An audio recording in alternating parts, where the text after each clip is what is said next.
እንግዲህ ሰሞኑ እንደሚታወቀው ዓለም ብዙ ረብሽ ውስጥ ነው ያለችው። አላህ ለሀገራችን ሰላምን ያምጣላት በሁሉም ቦታ። ሼክ ሳሊህ አልፈውዛንም በዚህ ዙሪያ ምን አሉ?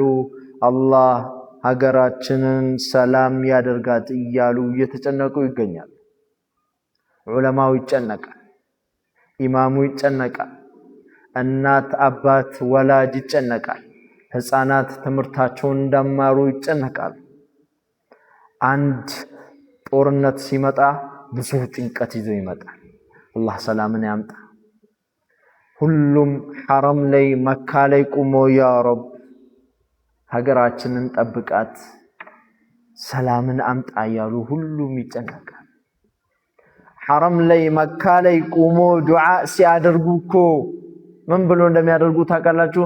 አላሁመ ዘውጅ ሸባበል ሙስሊሚነ ሊሙስሊማት፣ ያ ረብ ወጣት ሙስሊም ያላገባውን ላላገበች ሙስሊም ያ ረብ ዳር እያሉ የግሌ ብቻ አይሉም፣ ለሁሉም ሙስሊም እንዳለ ነው የሚለምኑት።